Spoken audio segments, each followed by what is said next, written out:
Nobuo Fujita flew a floatplane from the long-range submarine aircraft carrier I-25 and conducted the lookout air raids in southern Oregon on September 9, 1942, making him the only Axis pilot during World War II to aerial bomb the contiguous United States. Japanese submarine I-25, with a crew of about 100, surfaced before dawn on 9 September 1942 just off the coast of Oregon, after crossing the ocean outside of normal shipping lanes. The location was not chosen by chance. The I-25 was quite familiar with the area.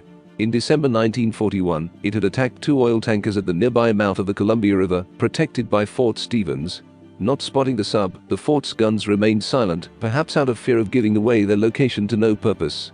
The I-25 damaged the empty oil tanker SS Connecticut by torpedoing it with one of its 17 torpedoes, then slunk away. I-25 returned again the following summer.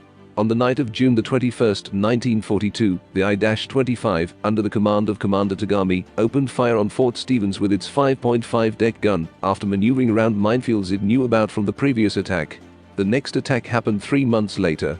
On Wednesday morning, September 9, 1942, the submarine I-25, under the command of Lieutenant Commander Akiji Tagami, surfaced west of Cape Blanco. The submarine launched a Glen Yokosuka D-14Y floatplane, flown by Warrant Officer Nobuo Fujita and Petty Officer Okuda Shoji, with a load of 2 incendiary bombs of 76 kilograms, 168 pounds, each with the intention of starting a forest fire. After the bombing, I-25 came under attack by a USAF aircraft on patrol, forcing the submarine to dive and hide on the ocean floor off Port Orford. The American attacks caused only minor damage, and Fujita flew a second bombing sortie 3 weeks later on 29 September. The submarine torpedoed and sank the SS Camden and SS Larry Doheny, and then sailed for home. On its way to Japan, I-25 sank the Soviet submarine L-16, which was in transit between Dutch Harbor, Alaska, and San Francisco, California, mistaking it for an American submarine. Japan and the USSR were not at war at the time.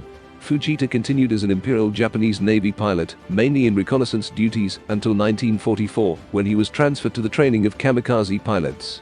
After the war, he opened a hardware store in Ibaraki Prefecture and later worked at a company making wire. Fujita was invited to Brookings in 1962 after the Japanese government was assured he would not be tried as a war criminal. He gave the city of Brookings his family's 400-year-old katana in friendship. Friends, thank you for watching and offer to discuss what you see in the comments. See you soon on the channel.